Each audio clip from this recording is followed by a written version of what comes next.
ಎಲ್ರಿಗೂ ನಮಸ್ಕಾರ, ಶುಭೋದಯ. ನೀವು ನೋಡ್ತಾ ಇದ್ದೀರಾ NKR ವಾಹಿನಿಯ ಹೆಮ್ಮೆಯ ಪ್ರಸ್ತುತಿ. ಇದುವೇ ಧರ್ಮ ಜ್ಯೋತಿ ಕಾರ್ಯಕ್ರಮಕ್ಕೆ ತಮ್ಮೆಲ್ಲರಿಗೂ ಪ್ರೀತಿಪೂರ್ವಕ ಸ್ವಾಗತ ಸುಸ್ವಾಗತ ಅಂತ ಇದ್ದೀನಿ. ಇಂದಿನಂತೆ ನಾನು ನಿಮ್ಮ ಮನೆ ಮಗಳು ದಿವ್ಯಾ ಆಲೂರ್. ಬನ್ನಿ ಗುರುಗಳನ್ನ ಕಾರ್ಯಕ್ರಮಕ್ಕೆ ಸ್ವಾಗತಿಸೋಣ. ಶುಕ್ರವಾರ ಅಂದ ಕೂಡಲೇ ಒಂದ್ ರೀತಿಯ ಶುಭ ಭಾವ ಮನದಲ್ಲಿ ಮೂಡುತ್ತೆ ಅಲ್ವಾ?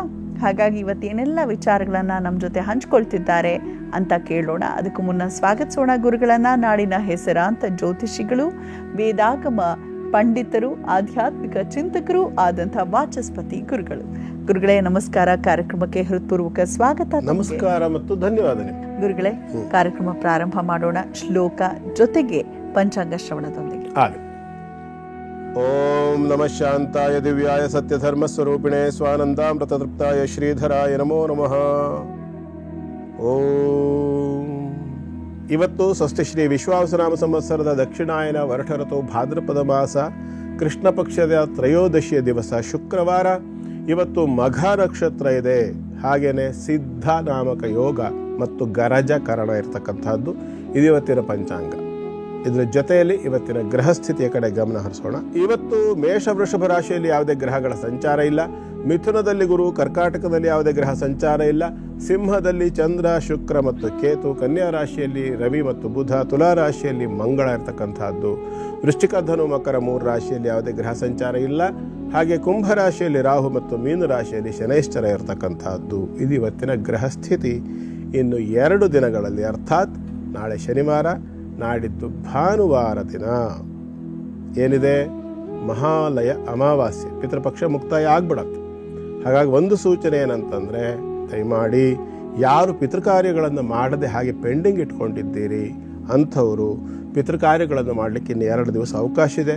ಅಷ್ಟರಲ್ಲಿ ನಿಮ್ಮ ಹಿರಿಯರ ಸಂತುಷ್ಟಿಗೋಸ್ಕರ, ಹಿರಿಯರ ಶಾಂತಿಗೋಸ್ಕರ ಅಥವಾ ಪಿತೃದೇವತೆಗಳ ಅನುಗ್ರಹಕ್ಕೋಸ್ಕರ ಈ ಒಂದು ಪಿತೃಪಕ್ಷದಲ್ಲಿ ಆ ಒಂದು ಕಾರ್ಯವನ್ನು ಆಚರಣೆ ಮಾಡಿಕೊಂಡು ಮುಂದೆ ಬರ್ತಕ್ಕಂತಹ ನವರಾತ್ರಿಯಲ್ಲಿ ದೇವಿಯನ್ನು ಆರಾಧನೆ ಮಾಡುವುದರ ಮುಖಾಂತರವಾಗಿ ಸಮೃದ್ಧಿಯನ್ನು, ಐಶ್ವರ್ಯವನ್ನು ಹೊಂದಲಿಕ್ಕೆ ಬೇಕಾದಂಥ ಎಲ್ಲ ವ್ಯವಸ್ಥೆಗಳನ್ನು ಮಾಡಿಕೊಳ್ಬೇಕು ಅನ್ನೋದು ನಮ್ಮ ಒಂದು ಅಪೇಕ್ಷೆ. ವೀಕ್ಷಕರು, ಈಗ ಪ್ರಾರಂಭಿಸೋಣ ದಿನ ಭವಿಷ್ಯ ವಿಭಾಗವನ್ನ.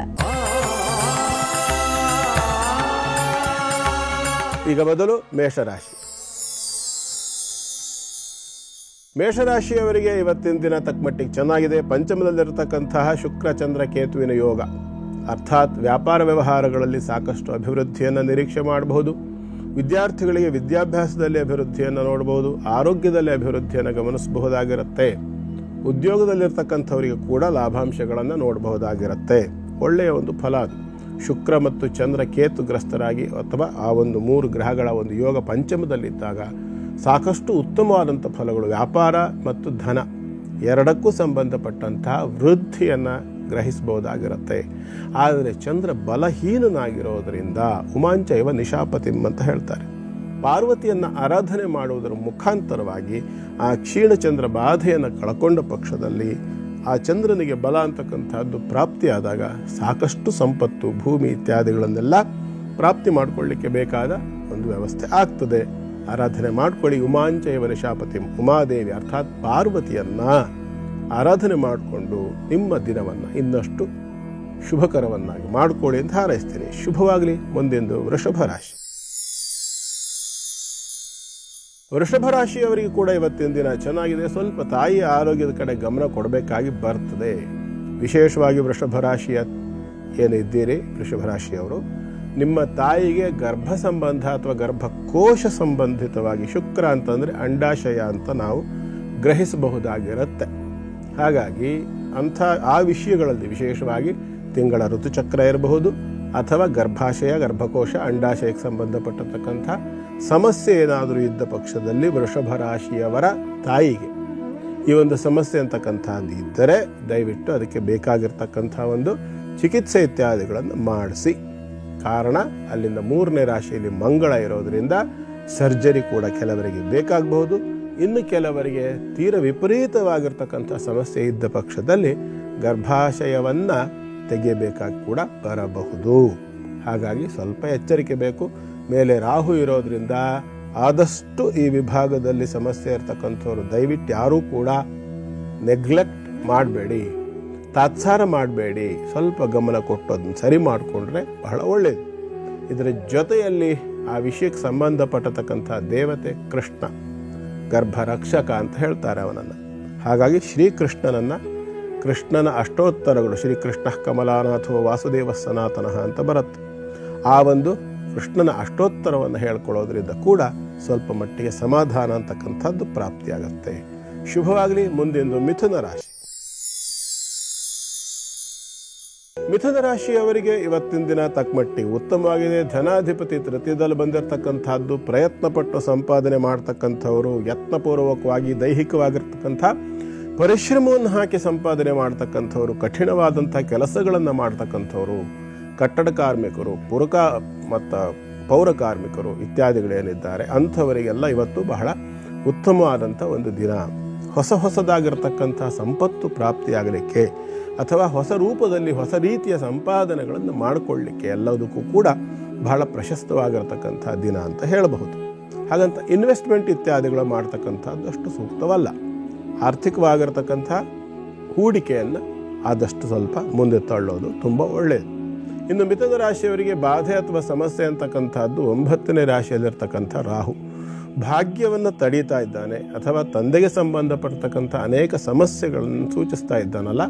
ಶುಕ್ರ ಮತ್ತು ಚಂದ್ರ ಯುತಿ ಅಂತಕ್ಕಂಥದ್ದು ಬಂದಿರೋದ್ರಿಂದ ಈ ಸಂದರ್ಭ ಈ ಒಂದು ಸಮಸ್ಯೆಯಿಂದ ಹೊರಬರ್ತಕ್ಕಂಥ ಒಂದು ಪೂರ್ಣ ಅವಕಾಶ. ಚಂದ್ರ ಬಂದಿರತಕ್ಕಂಥದ್ದು ಮಾನಸಿಕವಾಗಿರ್ತಕ್ಕಂಥ ಒಂದು ಸಮಾಧಾನವನ್ನು ಕೂಡ ಮಿಥುನ ರಾಶಿಯವರಿಗೆ ಊಹಿಸಬಹುದಾಗಿರುತ್ತೆ.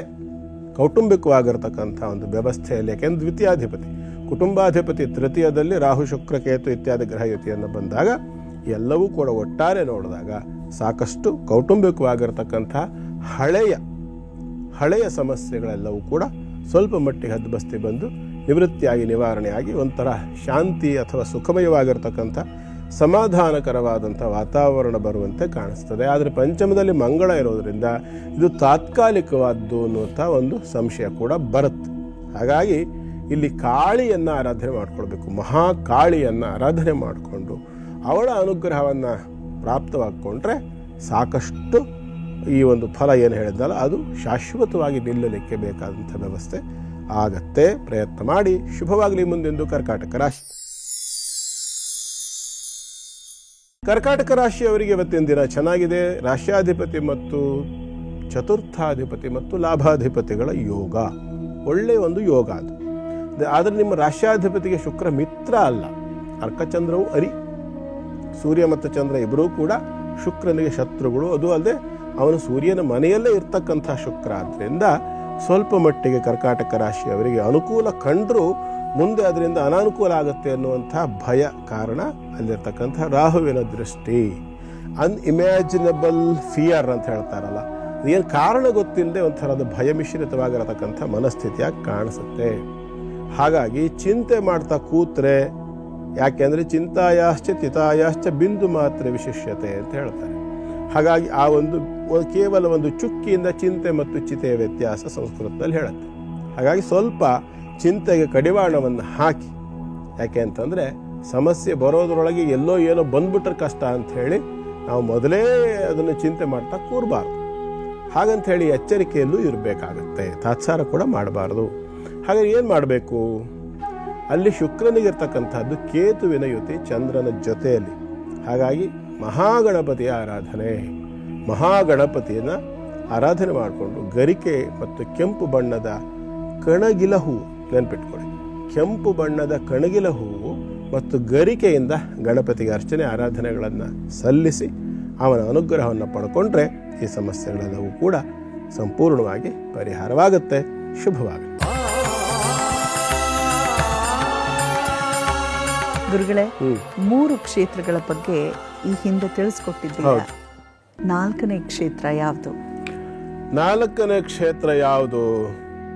ಅಯೋಧ್ಯ, ಮಥುರಾ, ಮಾಯಾ, ಕಾಶಿ. 4ನೇದು ಕಾಶಿಯ ಬಗ್ಗೆ ಯೋಚನೆ ಮಾಡೋದಾದರೆ, ಕಾಶಿಗೆ ಯಾಕೆ ಕಾಶಿ ಅನ್ನೋ ಹೆಸರು ಬಂತು ಅಂತಂದರೆ ಬಹಳ ವಿಶೇಷವಾದ ಒಂದು ಅರ್ಥ ಇದೆ ಅದಕ್ಕೆ. ನಮಗೆಲ್ಲರಿಗೂ ಕಾಶಿ ಅಂದರೆ ಅರ್ಥ ಆಗೋದಿಲ್ಲ. ಕಾಶ ಅಂದರೆ ಅರ್ಥ ಆಗುತ್ತಾ?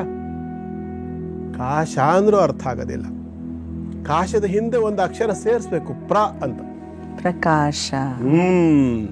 ಪ್ರಕಾಶ, ಪ್ರಭೆ, ಪ್ರಭೆಯನ್ನು ಹೊಂದಿರತಕ್ಕಂಥವನು ಅಂದ್ರೆ ಗುಣವನ್ನು ಹೊಂದಿರತಕ್ಕಂಥವನು ಗುಣಿ, ಧನವನ್ನು ಹೊಂದಿರತಕ್ಕಂಥವನು ಧನಿ ಅಲ್ವಾ? ಹಾಗಾದ್ರೆ ಕಾಶವನ್ನು ಹೊಂದಿರತಕ್ಕಂಥವನು ಕಾಶಿ, ಹೌದಾ ಅಲ್ವಾ? ಸ್ಪಷ್ಟವಾಗಿ ಸಂಸ್ಕೃತದಲ್ಲಿ ಹೀಗೆ ಪ್ರಕಾಶ ಅಂತ ಅರ್ಥ. ಕಾಶ್ಯ ಅಂದ್ರೆ ಅದೇ ಅರ್ಥ, ಅಂದ್ರೆ ಪ್ರಕಾಶ. ಪ್ರಕಾಶ ಯಾವುದರಿಂದ? ಜ್ಞಾನದಿಂದ ಪ್ರಕಾಶ.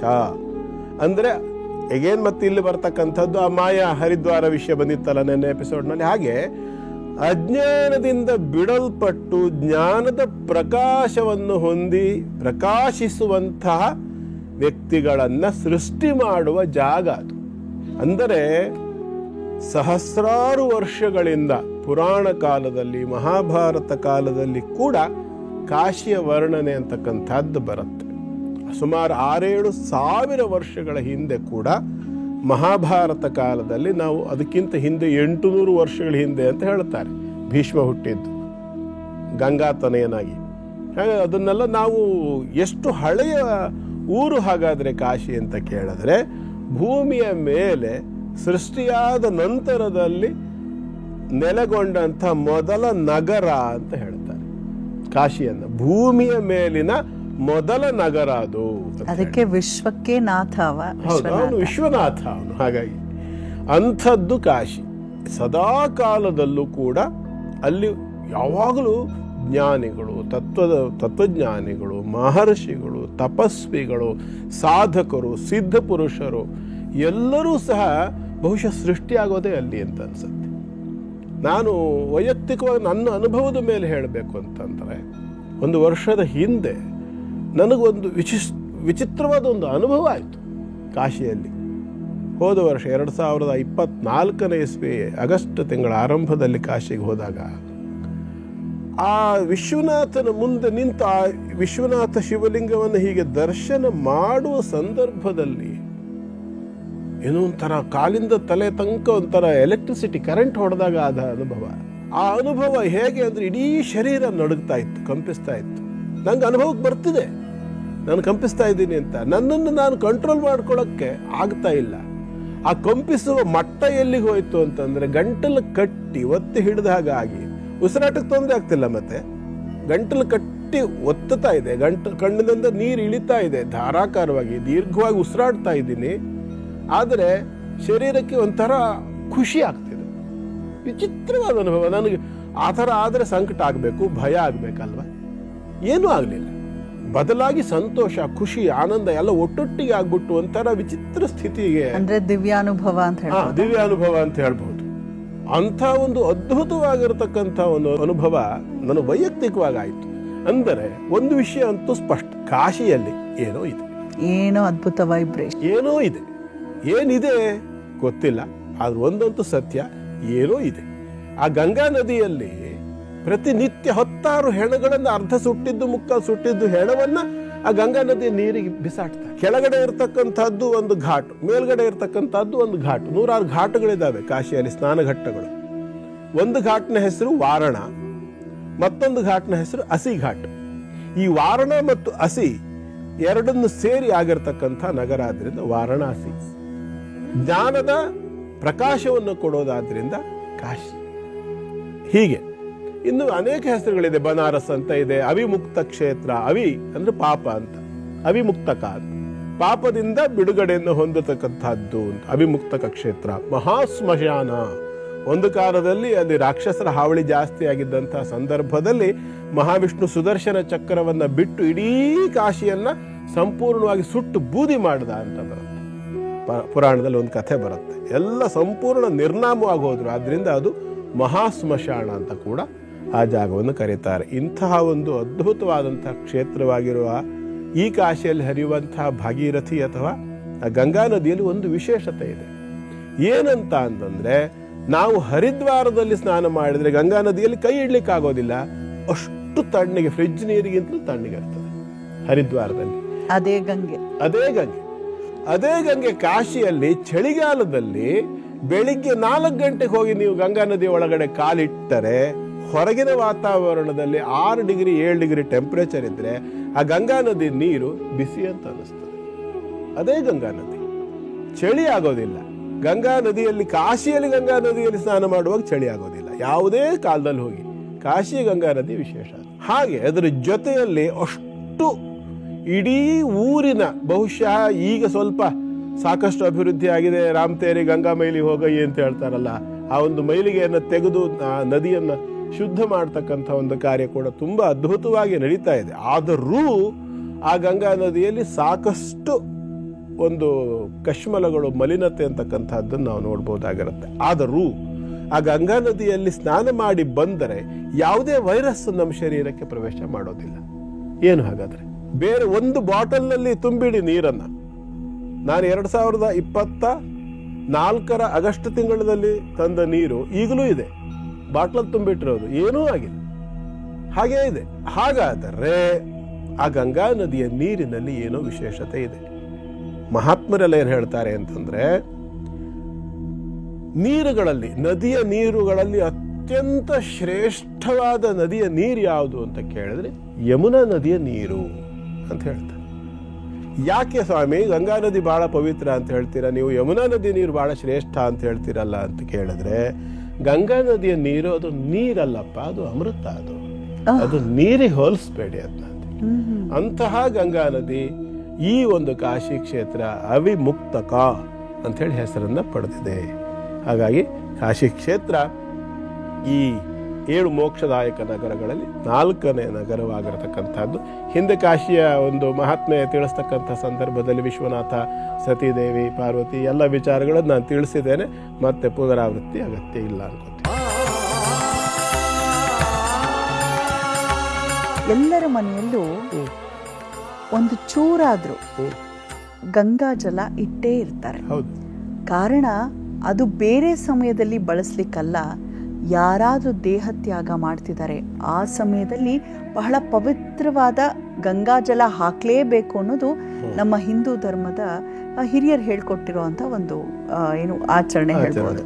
ನನ್ಗೆ ನಿಮ್ಮಲ್ಲಿ ಪ್ರಶ್ನೆ, ಕೆಲವೊಬ್ರು ಪಟ್ ಅಂತ ಪ್ರಾಣ ಹೊಟ್ಟೋಗುತ್ತೆ, ಇನ್ ಕೆಲವರು ಬಹಳ ನರಳುತ್ತಾ ಇರ್ತಾರೆ, ಸಮಯಕ್ಕಾಗಿ ಕಾಯ್ತಿರ್ತಾರೆ, ಅಥವಾ ಭಗವಂತನ ಪ್ರೇರಣೆ ಇಲ್ಲದೆ ಏನೂ ನಡೀಲಿಕ್ಕೆ ಸಾಧ್ಯವಿಲ್ಲ.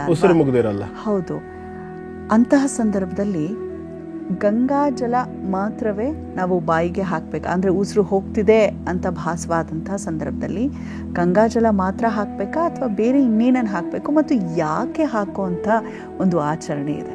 ಇಲ್ಲಿ 2 ವಿಚಾರಗಳನ್ನು ಗಮನಿಸಬೇಕು. ಒಂದು ಆಧ್ಯಾತ್ಮಿಕವಾಗಿರತಕ್ಕಂಥ ವಿಚಾರ, ಮತ್ತೊಂದು ಲೌಕಿಕವಾಗಿರತಕ್ಕಂಥ ವಿಚಾರ, ಎರಡೂ ಕೂಡ ಇದೆ ಇಲ್ಲಿ. ಗಂಗಾ ಜಲವನ್ನು ಹಾಕುವುದರ ಹಿಂದೆ ಆಧ್ಯಾತ್ಮಿಕವಾದ ವಿಚಾರ ಏನು?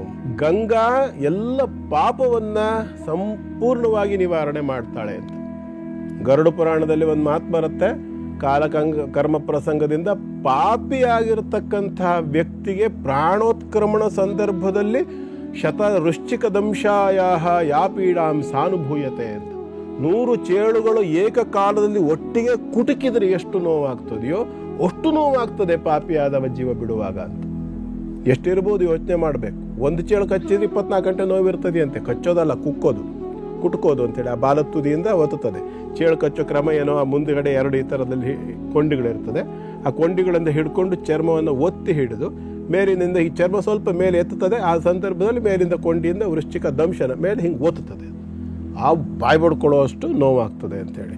ಹಾಗಿರುವಾಗ 100 ಚೇಳುಗಳು ಒಟ್ಟಿಗೆ ಕುಟುಕಿದಾಗ ಆಗುವಷ್ಟು ನೋವಾಗ್ತದೆ ಅಂತೇಳಿ ಪಾಪಿಯಾದವನಿಗೆ ಅಂತೇಳಿ.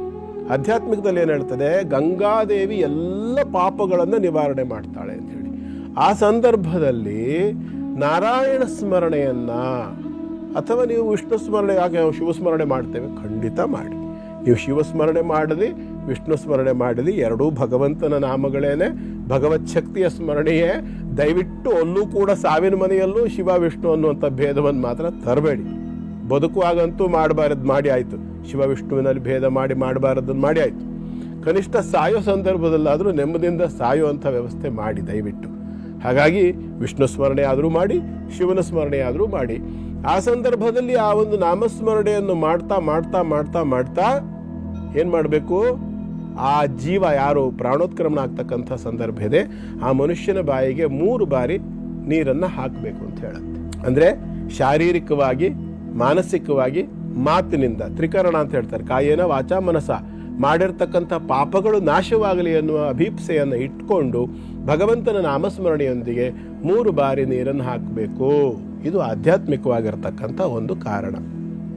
ಹಿಂದೆಲ್ಲ ಏನಾಗ್ತಿತ್ತು ಅಂತಂದ್ರೆ, ಈಗ ನಂಗೆ ಡಾಕ್ಟರ್ಗಳು ಇರ್ತಿರಲಿಲ್ಲ, ಸ್ಟೆಥೋಸ್ಕೋಪ್ ತಂದ್ಬಿಟ್ಟು ಅವರ ಹೃದಯದ ಭಾಗದಲ್ಲಿ ಅದಿಟ್ಟು ಹಾರ್ಟ್ ಬೀಟ್ ನಿಂತಿದೆ, ಪಲ್ಸ್ ನಿಂತಿದೆ, ಉಸಿರಾಟ ನಿಂತಿದೆ ಇತ್ಯಾದಿಗಳನ್ನು ಹೇಳುವಂಥ ಒಂದು ವ್ಯವಸ್ಥೆ ಅಂತಕ್ಕಂಥದ್ದು ಇರಲಿಲ್ಲ. ಆವಾಗ ಲೌಕಿಕವಾದ ಕಾರಣ ಕೊಡ್ತಾ ಇದ್ದೀನಿ ನಾನು.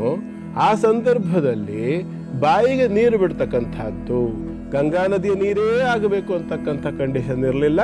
ಸಾಯುವ ವ್ಯಕ್ತಿಯ ಬಾಯಿಗೆ ನೀರು ಬಿಡ್ತಕ್ಕಂಥ ಒಂದು ವ್ಯವಸ್ಥೆ ಇತ್ತು. ಕಾರಣ ಏನು ಅಂತಂದ್ರೆ, ಜೀವ ಇರ್ತಕ್ಕಂಥ ವ್ಯಕ್ತಿಯ ಬಾಯಿಗೆ ನೀರನ್ನು ಹಾಕಿದರೆ ಆತ ಅದನ್ನು ಗುಟುಕಿಸ್ತಾನೆ. ಎಂಥದೇ ಸ್ಥಿತಿಯಲ್ಲಿದ್ದರೂ ಆತ ಗುಟುಕಿಸ್ತಾನೆ. ಮತ್ತು ಆ ಸಂದರ್ಭದಲ್ಲಿ ಉಸಿರಾಟ ಆಡದೆ ಇದ್ರೆ ಉಸಿರು ಆರಂಭ ಆಗುತ್ತೆ. ಕಾರಣ ಏನು ಅಂತಂದ್ರೆ, ನೀವು ಗಮನಿಸಿ, ಒಂದು ಗುಟುಕು ನೀರನ್ನು ನಾವು ಕುಡಿಬೇಕಿದ್ರೆ ಉಸಿರನ್ನು ಕಟ್ಟದೆ ಇದ್ರೆ ನೀರು ಕುಡಿಲಿಕ್ಕೆ ಬರಲ್ಲ. ಯಾಕೆಂದ್ರೆ ಶ್ವಾಸನಾಳ ಮತ್ತು ಅನ್ನನಾಳ ಎರಡೂ ಕೂಡ ಒಂದು ಕಡೆ ಇಲ್ಲಿ ಜಾಯಿಂಟ್ ಆಗ್ತದೆ ಅಲ್ಲಿ. ಹಾಗಾಗಿ ಉಸಿರಾಡುವಾಗ ಏನನ್ನು ಕುಡಿದು ತಿಂದು ಮಾಡ್ಲಿಕ್ಕೆ ಬರೋದಿಲ್ಲ. ನುಂಗುವ ಸಂದರ್ಭದಲ್ಲಿ ಉಸಿರಾಟ ಇರೋದಿಲ್ಲ. ಈ ಎರಡೂ ಕೂಡ ವೈಜ್ಞಾನಿಕವಾಗಿ ನಮ್ಮ ದೇಹದಲ್ಲಿ ಇರ್ತಕ್ಕಂಥ ಒಂದು ವ್ಯವಸ್ಥೆ. ಹಾಗಾಗಿ ಬಾಯಿಗೆ ನೀರು ಹಾಕಿದಾಗ ಪ್ರಾಣ ಹೋಗಿದ್ದ ಸಂದರ್ಭದಲ್ಲಿ ನೀರು ಹೊಟ್ಟೆಗೆ ಹೋಗೋದಿಲ್ಲ, ಬದಲಾಗಿ ಕಟವಾಯಿಯಿಂದ ಹೊರಗಡೆ ಚೆಲ್ಲಿ ಹೋಗ್ತದೆ. ಆಗ ಪ್ರಾಣ ಹೋಗಿದೆ ಅಂತಕ್ಕಂಥದ್ದನ್ನು ತೀರ್ಮಾನ ಮಾಡಿಕೊಳ್ಳಿಕ್ಕೆ ಸುಲಭ ಆಗ್ತದೆ. ಈ ಒಂದು ಕಾರಣದಿಂದ ಹಿಂದಿನವರು ಒಂದು ಆಚಾರವಾಗಿ ನಡೆಸ್ಕೊಂಡು ಬಂದಿರೋದು. ಗುರುಗಳೇ, ಕಾಶಿ ಕುರಿತಾಗಿ ತಾವು ತಿಳಿಸ್ಕೊಡ್ತಿದ್ರಿ. ಪ್ರಕಾಶ ಅಂದ್ರೆ ಕಾಶಿ ಅಂತ ಕೂಡ ಹೇಳ್ಕೊಟ್ರಿ. ಎಲ್ಲರ ಹಿಂದೂ ಧರ್ಮೀಯರ ಕನಸು ಹಿಂದಿನಿಂದಲೂ ಕೂಡ ಒಮ್ಮೆಯಾದ್ರೂ ಕಾಶಿಗೆ ಹೋಗಿ ಬರ್ಬೇಕು, ನಮ್ಮ ಪ್ರಾಣ ಅಲ್ಲೇನಾದ್ರೂ ಬಿಟ್ರೆ ಅಪ್ಪ ಅದೆಷ್ಟೋ ಜನ್ಮದ ಪುಣ್ಯ, ನಮ್ಗೆ ಸದ್ಗತಿ ಸಿಕ್ಬಿಡತ್ತೆ ಅಂತೆಲ್ಲ ಹೇಳಲಾಗತ್ತೆ. ಸರ್ವದೋಷವೂ ಪರಿಹಾರ ಆಗತ್ತೆ. ಆದ್ರೆ ಪ್ರತ್ಯೇಕವಾಗಿ ಈಗೆಲ್ಲ, ಮುಂಚೆ ಎಲ್ಲ ಒಂದು ಪದ್ಧತಿ ಇತ್ತಂತೆ, ಯಾರಾದ್ರೂ ಕಾಶಿಗೆ ಹೋಗ್ತಿದ್ದಾರೆ ಅಂತ ಹೇಳಿದ್ರೆ ಎಲ್ಲರೂ ಕಾಲ್ ನಮಸ್ಕಾರ ಮಾಡಿ ಒಂದ್ ರೀತಿ ವಾಪಸ್ ಬರ್ತಾರೋ ಇಲ್ವೋ ಅನ್ನೋ ರೀತಿ. ಈಗ ಹೋದವರೆಲ್ಲ ಎಲ್ಲರೂ ಹೌದು ಬಹುದೂರ ಇರ್ತಿತ್ತು. ಮತ್ ನೀವು ಒಂದು ಮಾತನ್ನ ಉಲ್ಲೇಖಿಸಿದ್ರಿ, ಯಾವುದೇ ಕಾಲದ ಒಂದು ಪುರಾಣದ ಪುಣ್ಯ ಕಥೆಗಳನ್ನ ತೆಗೆದುಕೊಂಡ್ರು ಕೂಡ ಕಾಶಿಯ ಉಲ್ಲೇಖವಿರ್ತಿತ್ತು. ಅಂದ್ರೆ ಅದು ಎಷ್ಟು ಹಳೆಯದ್ದು ಅಂತ. ಈಗ ನನ್ನ ಪ್ರಶ್ನೆಗೆ ವಾಪಸ್ ಆಗೋದಾದ್ರೆ, ಎಲ್ಲಾ ದೋಷಕ್ಕೂ ಪರಿಹಾರವನ್ನ ನೀಡುವಂಥ ಸುಕ್ಷೇತ್ರ. ಆದ್ರೆ ಪ್ರಮುಖವಾಗಿ ಕಾಶಿಗೆ ಹೋಗೋದ್ರಿಂದ ನಮ್ಮ ಯಾವ ಒಂದು ಪ್ರಮುಖವಾದಂಥ ದೋಷವನ್ನ ಕಳ್ಕೊಳ್ಬಹುದು? ಮುಖ್ಯವಾಗಿ ವಿಷಯ ಏನು ಅಂತಂದ್ರೆ ಅವಿಮುಕ್ತಕ ಅಂತ ನಾನು ಹೇಳಿದ್ದೆ. ಅವಿಮುಕ್ತಕ ಕ್ಷೇತ್ರ ಒಬ್ಬ ಮನುಷ್ಯನ ಎಲ್ಲ ರೀತಿಯ ಅವಿ ಅಂದ್ರೆ ಪಾಪದಿಂದ ಬಿಡುಗಡೆ ಮಾಡ್ತಕ್ಕಂಥ ಒಂದು ಕ್ಷೇತ್ರ ಅಂತ ಹೇಳಿದ್ದೆ. ಯಾವ್ಯಾವ ರೀತಿಯ ಪಾಪಗಳನ್ನು ಮಾಡ್ಲಿಕ್ಕೆ ಸಾಧ್ಯ? ನಾವು 3 ರೀತಿ ಪಾಪ ಮಾಡ್ಲಿಕ್ಕೆ ಸಾಧ್ಯ. ಏನು ವಿಚಿತ್ರ, 3 ರೀತಿ ಪಾಪನ? ಅಯ್ಯೋ 1000 ರೀತಿ ಪಾಪಗಳು ಹೇಳ್ತಾರಲ್ಲ. ಇಲ್ಲ, ಪಾಪಗಳಿರೋದೇ 3. 4ನೇ ಪಾಪ ಮಾಡೋ ತಾಕತ್ ಯಾವ ಮನುಷ್ಯಂಗೂ ಇಲ್ಲ. ಯಾವುದು 3 ಪಾಪ ಅಂತಂದ್ರೆ, ಮೊದಲನೇದಾಗಿ ದೈಹಿಕವಾಗಿ ಆಚರಣೆ ಮಾಡ್ತಕ್ಕಂಥ ಪಾಪ ಯಾವುದೇ ಇದ್ರೂ ಒಂದೇ ಬೌಂಡ್ರಿ ಒಳಗೆ ಬರುತ್ತೆ. ಕಾಯೇನ, ಶಾರೀರಿಕವಾಗಿ ನಾವು ಮಾಡ್ತಕ್ಕಂಥ ಎಲ್ಲ ಅಧರ್ಮದ ಅಥವಾ ಅನಾಚಾರದ ಅಥವಾ ಒಟ್ಟಾರೆ ಪಾಪ ಕಾರಣವಾಗ್ತಕ್ಕಂಥ ಕ್ರಿಯೆಗಳು ದೈಹಿಕವಾಗಿ ಮಾಡ್ತಕ್ಕಂಥದ್ದು ಮೊದಲನೇದು. ಎರಡನೇದು ಮಾನಸಿಕವಾಗಿ ಇನ್ನೊಬ್ಬರಿಗೆ ಕೇಡನ್ನು ಬಗೆತಕ್ಕಂಥದ್ದು, ಇನ್ನೊಬ್ಬರಿಗೆ ಕೆಟ್ಟದ್ದನ್ನು ಯೋಚನೆ ಮಾಡ್ತಕ್ಕಂಥದ್ದು. ಒಂದು ಕೆಟ್ಟದ್ದು ಮಾಡುವ ಯೋಚನೆ, ಎರಡನೇದು ಕೆಟ್ಟದ್ದನ್ನು ಮಾಡ್ತಕ್ಕಂಥದ್ದು, ಮೂರನೇದು ವಾಚಿಕ ಕೆಟ್ಟ ಮಾತಾಡ್ತಕ್ಕಂಥದ್ದು. ಕೆಟ್ಟ ಮಾತು, ಕೆಟ್ಟ ಯೋಚನೆ, ಕೆಟ್ಟ ಕ್ರಿಯೆ, ಈ 3ಕ್ಕೂ ಸಹ ಪಾಪಗಳ ಕಾಂಪೌಂಡ್ ಒಳಗೆ ಬರ್ತಕ್ಕಂಥದ್ದು ಈ 3 ರೀತಿಯ ಪಾಪ. ಹಾಗಾಗಿ ಅಲ್ಲಿ ಹೋಗಿ ವ್ಯವಸ್ಥಿತವಾದ ರೀತಿಯಲ್ಲಿ, ಹಿಂದಿನ ನಾನು ನೆನ್ನೆ ಸಂಚಿಕೆಯಲ್ಲಿ ಹೇಳಿದ್ದೆ, ಆನೆ ಸ್ನಾನ ಮಾಡಿದ ಹಾಗೆ ಅಂತ ಹೇಳಿ, ನಾನು ಪಾಪ ಮಾಡಿದ್ದೇನೆ, ಗಂಗಾ ಸ್ನಾನ ಮಾಡ್ತೇನೆ, ನನ್ನ ಪಾಪ ಎಲ್ಲ ತೊಳೆದು ಹೋಗುತ್ತೆ, ಪುನಃ ವಾಪಸ್ ಮಾಡಿ ಬರ್ತೇನೆ, ನಾನು ಮತ್ ಪಾಪ ಮಾಡ್ಕೊಳ್ಳೋದಕ್ಕೆ ಲೈಸೆನ್ಸ್ ತಂದ್ಕೊಂಡಂಗೆ ಗಂಗಾ ನದಿಯಲ್ಲಿ ಸ್ನಾನ ಮಾಡಿದ್ರೆ ಹಾಗೆ ಬರೋದಿಲ್ಲ. ಮನ್ಯೇ ಕುಂಜರ ಶೌಚವತ್ತು ಅಂತ ಹೇಳಿ ಭಾಗವತದಲ್ಲಿ ಒಂದು ಮಾತು ಬರುತ್ತೆ. ಆನೆ ಸ್ನಾನ ಮಾಡಿದಾಗೆ ಹೇಳಿ, ನದಿ ನೀರಲ್ಲಿ ಗಂಟೆಗಟ್ಟಲೆ ಸ್ನಾನ ಮಾಡಿ ಮೇಲೆ ಬಂದ ಕೂಡಲೇ ದಡದಲ್ಲಿರ್ತಕ್ಕಂಥ ಮಣ್ಣನ್ನು ಸೊಂಡಲ್ಲಿ ಎತ್ಕೊಂಡು ಬೆಂದ ಮೇಲೆ ಹಾಕೊಳ್ತದೆ. ಸ್ನಾನ ಮಾಡಿ ಏನು ಉಪಯೋಗ ಆಯ್ತು ಅಂತಂದ್ರೆ, ಅದು ಸ್ನಾನ ಮಾಡೋದು ಮೈ ಕೊಳೆ ತೊಳ್ಕೊಳ್ಳೋದಕ್ಕಾಗಿ ಅಲ್ಲ, ಬದಲಾಗಿ ಸೆಕೆಯನ್ನು ಕಡಿಮೆ ಮಾಡ್ಕೊಳ್ಳೋದಕ್ಕೋಸ್ಕರವಾಗಿ ಮೇಲೆ ಬಂದ ಕೂಡಲೇ ಮೈ ತುರಿಕೆ ಆದ ಕೂಡಲೇ ಮತ್ತೆ ಮೈ ಮೇಲೆ ಮಣ್ಣನ್ನು ಹಾಕ್ಕೊಳ್ತದೆ. ಹಾಗೆ ನಾವು ಪಾಪವನ್ನು ತೊಳ್ಕೊಳ್ಳೋದು, ಪ್ರಾಯಶ್ಚಿತ್ತ ಮಾಡ್ಕೊಳ್ಳೋದು, ಪಶ್ಚಾತ್ತಾಪ ಪಡೋದು, ವಾಪಸ್ ಬಂದು ಮತ್ತೆ ಅದೇ ಪಾಪವನ್ನು ಮಾಡೋದು ಅಂತಂದ್ರೆ ಅದಕ್ಕೆ ಯಾವುದೇ ರೀತಿ ಆಗಿರತಕ್ಕಂಥ ಒಂದು ಬೆಲೆ ಇಲ್ಲ. ಬದಲಾಗಿ ನಿಜವಾಗಿ ಅಂತಃಕರಣಪೂರ್ವಕವಾಗಿ ಭಗವಂತ, ನಾನು ದೈಹಿಕವಾಗಿ, ಮಾನಸಿಕವಾಗಿ, ವಾಚಿಕವಾಗಿ ಮಾಡಿರ್ತಕ್ಕಂಥ ನನ್ನ ಸಮಸ್ತ ಪಾಪಗಳನ್ನು ಪರಿಹಾರ ಮಾಡು. ಇನ್ನು ಮುಂದೆ ನಾನು ನಿನಗೆ ಸಂಪೂರ್ಣ ಶರಣಾಗತ. ನನ್ನಿಂದ ಇನ್ನು ಮುಂದೆ ಯಾವುದೇ ರೀತಿಯ ಅಪಚಾರ ಅಥವಾ ಅಧರ್ಮದ ಪಾಪದ ಕಾರ್ಯಗಳು ನಡೆದೇ ಇರಲಿ. ಹಾಗೆ ನೀನು ನನ್ನನ್ನು ನಡೆಸು. ಹಾಗೆ ನಾನು ಮಾಡದೇ ಇರತಕ್ಕಂಥ ರೀತಿಯಲ್ಲಿ, ಅಧರ್ಮವನ್ನು ಆಚರಣೆ ಆಗದೇ ಇರತಕ್ಕಂಥ ರೀತಿಯಲ್ಲಿ ನಾನು ಪ್ರಯತ್ನ ಮಾಡೇ ಮಾಡ್ತೇನೆ. ನಿನ್ನ ಅನುಗ್ರಹ ಇರಲಿ ಅನ್ನುವಂಥ ಪ್ರಾಮಾಣಿಕ ಭಾವನೆಯಿಂದ ಸಂಕಲ್ಪ ಪೂರ್ವಕವಾಗಿ ಗಂಗಾ ಸ್ನಾನವನ್ನು ಮಾಡಿದರೆ ಪಾಪ ಪರಿಹಾರ ಆಗತ್ತೆ. ಅದಕ್ಕೆ ಹೇಳೋದು ಪರಮ ಪವಿತ್ರವಾಗಿರುವಂಥದ್ದು ಗಂಗಾಜಲ ಅಂತ. ಗುರುಗಳೇ, ಮುಂದಿನ ರಾಶಿಯ ಕುರಿತಾಗಿ ತಿಳಿಸ್ಕೊಡಿ. ಈಗ ಸಿಂಹರಾಶಿ. ಸಿಂಹರಾಶಿಯವರಿಗೆ ಇವತ್ತು ಸ್ವಲ್ಪ ತಕ್ಕ ಮಟ್ಟಿಗೆ ಸಮಾಧಾನಕರವಾಗಿರ್ತಕ್ಕಂಥ ದಿನ. 2-3 ದಿನಗಳಿಂದ ಅಷ್ಟು ಉತ್ತಮವಾಗಿರ್ತಕ್ಕಂಥ ಸ್ಥಿತಿ ಇರಲಿಲ್ಲ. ಆದರೆ ಇವತ್ತೇನಾಗಿದೆ ಅಂತಂದರೆ, ಚಂದ್ರ ಬಂದಿರೋದರಿಂದ, ಶುಕ್ರ ಕೇತುಗಳ ಯುತಿಗೆ ಬಂದಿರೋದ್ರಿಂದ ಮಾನಸಿಕವಾಗಿರ್ತಕ್ಕಂಥ ಸ್ವಲ್ಪ ಮಟ್ಟಿನ ನೆಮ್ಮದಿಯನ್ನು ಊಹಿಸಬಹುದಾಗಿರುತ್ತೆ. ರಾಷ್ಟ್ರಾಧಿಪತಿಯೇ ರಕ್ಷಾಸ್ಥಾನದಲ್ಲಿರ್ತಕ್ಕಂಥದ್ದು ಹಣಕಾಸಿನ ವಿಚಾರಗಳಲ್ಲಿ ಸಾಕಷ್ಟು ಸಮಾಧಾನವನ್ನು ಕೊಡುತ್ತೆ. ಲಾಭಾಧಿಪತಿಯೊಂದಿಗೆ, ಉಚ್ಚ ಲಾಭಾಧಿಪತಿಯೊಂದಿಗೆ ಇರ್ತಕ್ಕಂಥದ್ದು ಕೂಡ. ಜೊತೆಯಲ್ಲಿ ನಿಮ್ಮ ರಾಶಿಗೆ ಪರಮ ಮಿತ್ರನಾಗಿರ್ತಕ್ಕಂಥ ಮಂಗಳ ಕೂಡ ತೃತೀಯದಲ್ಲಿರೋದ್ರಿಂದ, ಚಂದ್ರ ತೃತೀಯದಲ್ಲಿ ಮಂಗಳ ಬಂದಾಗ ಮಾನಸಿಕವಾಗಿರ್ತಕ್ಕಂಥ ಸಮಾಧಾನವನ್ನು, ಒಡ ಹುಟ್ಟಿದವರಿಂದ ಸಾಕಷ್ಟು ಸಹಕಾರವನ್ನು ಕೂಡ ಊಹಿಸಬಹುದಾಗಿರುತ್ತೆ. ಪ್ರಯತ್ನವನ್ನು ಮಾಡಿಕೊಳ್ಳಿ. ಇದ್ರ ಜೊತೆಯಲ್ಲಿ ಶಿವಾರಾಧನೆಯನ್ನು ಮಾಡಿಕೊಂಡ ಪಕ್ಷದಲ್ಲಿ ಬರ್ತಕ್ಕಂಥ ಅನೇಕ ಸಮಸ್ಯೆಗಳಿಂದ ಪರಿಹಾರವನ್ನು ಮಾಡಿಕೊಳ್ಳಬಹುದಾಗಿರುತ್ತೆ. ಪ್ರಯತ್ನ ಮಾಡಿ. ಶುಭವಾಗಲಿ. ಮುಂದೆಂದು ಕನ್ಯಾ ರಾಶಿ. ಕನ್ಯಾ ರಾಶಿಯವರಿಗೆ ಇವತ್ತು ಸ್ವಲ್ಪ ಬೇಸರ ಆಗಬಹುದು. ಕಾರಣ ಏನು ಅಂತಂದ್ರೆ, ಸ್ತ್ರೀ ಸಂಬಂಧವಾಗಿರತಕ್ಕಂಥ ಖರ್ಚು, ಹೆಂಡತಿಯ ಆರೋಗ್ಯಕ್ಕಾಗಿ ಖರ್ಚಾಗತಕ್ಕಂಥ ಲಕ್ಷಣ. ಸ್ವಾಮಿ, ನಮಗೆ ಮದುವೆನೇ ಆಗಿಲ್ಲ, ಹೆಂಡತಿನೇ ಇಲ್ಲ, ಹೆಂಡತಿ ಆರೋಗ್ಯ ಅಂತ ಹೇಳಿದ್ರೆ ಹೆಂಡತಿಯ ಸಮಾನರು ಅಂತ ತಗೊಳ್ಳಿ ಬೇಕಾದ್ರೆ. ಅಂಥವರಿಗೆ, ಅಥವಾ ಲವರ್ಸ್ ಅಂತ ಏನು ಹೇಳಿರ್ತಾರಲ್ಲ, ಅಂಥವರಿಗೆ ಸ್ವಲ್ಪ ಹೆಲ್ತ್ ಇಶ್ಯೂಸ್ ಕಾಣುವಂಥ ಸಾಧ್ಯತೆಗಳು ಕಾಣಿಸುತ್ತೆ. ಶುಕ್ರ ಇರೋದ್ರಿಂದ ಈ ಮಾತನ್ನು ಹೇಳ್ತಾ ಇದ್ದೀನಿ. ದ್ವಿತೀಯ ಮತ್ತು ಭಾಗ್ಯಾಧಿಪತಿ ಆಗಿರ್ತಕ್ಕಂಥ ಶುಕ್ರ. ಹಾಗಾಗಿ ಇದು ಕೌಟುಂಬಿಕವಾಗಿರ್ತಕ್ಕಂತಹ ಹೆಣ್ಣಿನ ಆರೋಗ್ಯಕ್ಕೆ ಸಂಬಂಧಪಟ್ಟು ಔಷಧೋಪಚಾರ, ಚಿಕಿತ್ಸೆ ಇತ್ಯಾದಿಗಳು ಬೇಕಾಗ್ತದೆ. ಕೆಲವರಿಗೆ ದ್ವಿತೀಯ ಭಾವದಲ್ಲಿರ್ತಕ್ಕಂಥ ಮಂಗಳ ಧನಸ್ಥಾನದಲ್ಲಿ, ರಕ್ಷಾಸ್ಥಾನದಲ್ಲಿರುವಂತಹ ಅಷ್ಟಮಾಧಿಪತಿ ಆಗಿರೋದ್ರಿಂದ, ಅಷ್ಟಮ ಮತ್ತು ಭಾಗ್ಯಕ್ಕೆ ದೃಷ್ಟಿಯನ್ನು ಕೊಡೋನಾದ್ರಿಂದ ಕೆಲವರಿಗೆ, ಬಹಳ ಕಡಿಮೆ ಪ್ರಮಾಣದ ಕನ್ಯಾ ರಾಶಿಯ ಕೆಲವರಿಗೆ ತಾಯಿಗೆ ಸಂಬಂಧಪಟ್ಟು ಕಣ್ಣಿನ ತೊಂದರೆ ಕಾಣಿಸ್ಕೊಳ್ಬಹುದು. ಅಂಥ ಸಂದರ್ಭದಲ್ಲಿ ಬೇಕಾಗಿರ್ತಕ್ಕಂಥ ಚಿಕಿತ್ಸೆ ಇತ್ಯಾದಿಗಳನ್ನು ಮಾಡಿಸಬೇಕಾಗತ್ತೆ. ಮತ್ತು ಚಂದ್ರ ವ್ಯಯಭಾವದಲ್ಲಿರೋದಾದ್ದರಿಂದ ಚಿಕಿತ್ಸೆಯೇ ಬೇಕೇ ಹೊರತು ಯಾವುದೋ ಮಂತ್ರವೋ ತಂತ್ರವೋ ಇತ್ಯಾದಿಗಳನ್ನು ಮಾಡಿ ಅಥವಾ ಯಾವುದೋ ಒಂದು ಪೂಜೆ ಮಾಡುವುದರ ಮುಖಾಂತರವಾಗಿ ಸುಧಾರಿಸ್ತೇನೆ ಅಂತಂದರೆ ಅದು ಸಾಧ್ಯ ಆಗೋದಿಲ್ಲ. ಯಾಕೆ ಅಂತಂದರೆ ಶಾಸ್ತ್ರಕಾರರು ಸ್ಪಷ್ಟವಾಗಿ ಹೇಳಿದ್ದಾರೆ, ಜನ್ಮ ಜನ್ಮಾಂತರಗಳಲ್ಲಿ ಮಾಡಿರ್ತಕ್ಕಂಥ ಪಾಪದ ಅಥವಾ ದೋಷದ ಅಥವಾ ತಪ್ಪಿನ ಫಲವಾಗಿ ಅಥವಾ ಈ ಜನ್ಮದಲ್ಲೇ ನಾವು ಹಿಂದೆ ಯಾವುದೋ ಕಾಲದಲ್ಲಿ ಮಾಡಿಕೊಂಡಿರ್ತಕ್ಕಂಥ ಒಂದು ತಪ್ಪಿನ ಪರಿಣಾಮವಾಗಿ, ದೋಷದ ಪರಿಣಾಮವಾಗಿ ನಮಗೆ ಅನೇಕ ರೀತಿಯ ವ್ಯಾಧಿಗಳು ಬರಬಹುದು. ಹಾಗೆ ಬಂದಂತಹ ಪಕ್ಷದಲ್ಲಿ ಏನು ಮಾಡಬೇಕು ಅಂತಂದರೆ, ಅನೇಕರು ಹೇಳ್ತಾರೆ, ಏನು ಪೂಜೆ ಮಾಡಿದ ಕೂಡಲೇ ಸರಿ ಹೋಗ್ಬಿಡುತ್ತಾ, ಹೋಮ ಮಾಡಿದ ಕೂಡಲೇ ಸರಿ ಹೋಗ್ಬಿಡುತ್ತಾ? ಶಾಸ್ತ್ರಕಾರರು ಹೇಳಿಲ್ಲ ಆರಂಭದಲ್ಲಿ ನೀನು ಹೋಮನೇ ಮಾಡು, ನೀ ಪೂಜೆ ಮಾಡು, ನೀ ಜಪ ಮಾಡಿಸು, ಎಲ್ಲೂ ಹೇಳಿಲ್ಲ. ತಚ್ಛಾಂತಿ ಓಷಧೈಹಿ ಅಂತ ಹೇಳಿದ್ದಾರೆ. ಮೊದಲನೇದಾಗಿ ಔಷಧಿ ಮಾಡುವಂತಲೇ ಹೇಳಿದೆ. ಶಾಸ್ತ್ರದಲ್ಲಿ ಎಲ್ಲೂ ಪೂಜೆ ಹೋಮ ಹೇಳಿಲ್ಲ. ಮೊದಲು ಹೇಳಿರ್ತಕ್ಕಂಥದ್ದು ಔಷಧಿ, ಟ್ರೀಟ್ಮೆಂಟ್, ಚಿಕಿತ್ಸೆ. ಎರಡನೇದು ದಾನ. ದಾನ ಅಂದರೆ ತ್ಯಾಗ. ಯಾವುದೋ ಒಂದು ಕಾರಣದಿಂದ ನಿಮಗೆ ಸಮಸ್ಯೆ ಬಂದಿದೆ, ಅದಕ್ಕೆ ಕಾರಣವಾಗಿರ್ತಕ್ಕಂಥದ್ದು ಏನಿದೆ ಅದನ್ನು ತ್ಯಾಗ ಮಾಡ್ತಕ್ಕಂಥದ್ದು ಎರಡನೇದು. ಇದು ಎರಡರಿಂದಲೂ ಪರಿಹಾರ ಆಗದೇ ಇದ್ದಂಥ ಪಕ್ಷದಲ್ಲಿ ಜಪ ಹೋಮ ಸುರಾರ್ಚನೈ, ಆ ನಂತರದಲ್ಲಿ ಪೂಜೆ ಜಪ ಹೋಮ ತಪ ಇತ್ಯಾದಿಗಳು ಅನುಷ್ಠಾನಗಳನ್ನೆಲ್ಲ ಮಾಡಿಕೊಂಡು ಪರಿಹಾರ ಮಾಡಿಕೊಳ್ಬೇಕು ಅಂತ ಹೇಳುತ್ತೆ. ಹಾಗಾಗಿ ಯಾವಾಗ ಇದು ಚಿಕಿತ್ಸೆ ಇತ್ಯಾದಿಗಳಿಂದ ವ್ಯತ್ಯಾಸಗಳು ಅಥವಾ ಒಂದು ಅನುಕೂಲಗಳು ಕಾಣಲಿಲ್ಲ, ಆ ಸಂದರ್ಭದಲ್ಲಿ ಕಣ್ಣಿಗೆ ಸಂಬಂಧಪಟ್ಟು ಅಹಿರ್ಬುದ್ಧ ಸಂಹಿತೆಯಲ್ಲಿ ಇರ್ತಕ್ಕಂಥದ್ದು ನೇತ್ರೋಪನಿಷತ್ ಅಂತ ಇದೆ. ಒಂದು ಚಾಕ್ಷುಷೋಪನಿಷತ್ ಅಂತ ಹೇಳ್ತಾರೆ, ನೇತ್ರೋಪನಿಷತ್ ಅಂತ ಕೂಡ ಹೇಳ್ತಾರೆ. ಇದನ್ನು 144 ಬಾರಿ ಪಾರಾಯಣ ಮಾಡ್ತಕ್ಕಂಥದ್ದು. ಅದರಲ್ಲೂ ವಿಶೇಷವಾಗಿ ಒಂದು ತಾಮ್ರದ ಪಾತ್ರೆಯಲ್ಲಿ ನೀರನ್ನು ಇಟ್ಕೊಂಡು 8 ಜನ ಪುರೋಹಿತರನ್ನು ಇಟ್ಟುಕೊಂಡು ಅದರಲ್ಲಿ ದರ್ಭೆ ಮೂಲಕ ಸ್ಪರ್ಶ ಮಾಡಿಕೊಂಡು 144 ಬಾರಿ ಆ ಒಂದು ಪಾರಾಯಣವನ್ನು ಮಾಡ್ತಕ್ಕಂಥದ್ದು.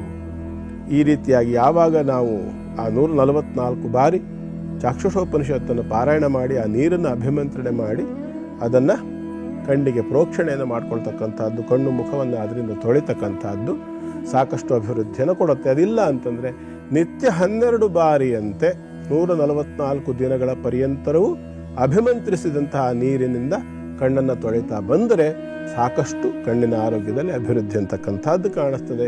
ಶುಭವಾಗಲಿ. ಮುಂದೆಂದು ತುಲಾರಾಶಿ. ತುಲಾರಾಶಿಯವರಿಗೆ ಇವತ್ತಿನ ದಿನ ಚೆನ್ನಾಗಿದೆ. ಕರ್ಮದಲ್ಲಿ ಲಾಭ ಆಗ್ತಕ್ಕಂಥದ್ದು, ಆರೋಗ್ಯದಲ್ಲಿ ಸುಧಾರಣೆ ಆಗ್ತಕ್ಕಂಥದ್ದು, ಅನೇಕ ರೀತಿಯ ಒಂದು ಸಮಸ್ಯೆ ಏನಿತ್ತು ಅನೇಕ ದಿನಗಳಿಂದ ಅವೆಲ್ಲವೂ ಕೂಡ ಸ್ವಲ್ಪ ಮಟ್ಟಿಗೆ ಚೇತರಿಕೆಯನ್ನು ಕಾಣಿಸ್ಲಿಕ್ಕೆ ಅವಕಾಶ ಉಂಟು. ಲಾಭಾಧಿಪತಿ ವ್ಯಯದಲ್ಲಿದ್ದಾನೆ, ಕರ್ಮಾಧಿಪತಿ ಲಾಭದಲ್ಲಿದ್ದಾನೆ. ಆರೋಗ್ಯಕಾರಕನಾಗಿರ್ತಕ್ಕಂತಹ ಸೂರ್ಯ. ಸ್ವಲ್ಪ ನಿಮ್ಮ ಕೈಯಿಂದ ಖರ್ಚು ಹೆಚ್ಚಾಗ್ತದೆ, ಸಂಪಾದನೆಯಲ್ಲಿ ಕೊರತೆ ಆಗ್ತಕ್ಕಂಥದ್ದು. ಆದರೆ ಆರೋಗ್ಯದಲ್ಲಿ ಆ ಒಂದು ಚೇತರಿಕೆ ಲಿಟಲ್ ಬಿಟ್ ಔಷಧೋಪಚಾರಗಳಿಂದಾಗಿ ಸ್ವಲ್ಪ ಮಟ್ಟಿನ ಚೇತರಿಕೆಯನ್ನು, ಅಂದರೆ ಉಸಿರಾಡೋದೇ ಕಷ್ಟ ಅನ್ನುವಂಥ ಸ್ಥಿತಿಯಲ್ಲಿ ಇರ್ತಕ್ಕಂಥವರು ಸ್ವಲ್ಪ ನಿರಾಳವಾಗಿ ಉಸಿರಾಡಲಿಕ್ಕೆ ಅವಕಾಶವಾಗ್ತಕ್ಕಂಥ ಲಕ್ಷಣ ಕಾಣಿಸುತ್ತೆ. ಸ್ವಲ್ಪ ಮಟ್ಟಿಗೆ ಚೇತರಿಕೆ ಅಂತಕ್ಕಂಥದ್ದು ಕಾಣಿಸುತ್ತೆ. ವ್ಯಾಪಾರ ವ್ಯವಹಾರಗಳಲ್ಲಿ ಅಷ್ಟು ದೊಡ್ಡ ಮಟ್ಟದ ಅನುಕೂಲಗಳು ಕಾಣಿಸೋದಿಲ್ಲ. ದ್ವಿತೀಯಾಧಿಪತಿಯು ಸಪ್ತಮಾಧಿಪತಿಯೂ ಆದ ಮಂಗಳ ರಾಶಿಯಲ್ಲಿಯೇ ಇದ್ದರೂ ಕೂಡ ಅವನಿಗೆ ಒಂದು ಅನುಕೂಲ ಸ್ಥಿತಿ ಅಂತಕ್ಕಂಥದ್ದು ಇಲ್ಲ. ಯಾವುದೇ ಶುಭ ಗ್ರಹಗಳ ಒಂದು ಸಹಯೋಗವೋ ಅಥವಾ ಒಂದು ಸಪೋರ್ಟ್ ಇತ್ಯಾದಿ ಇಲ್ಲ.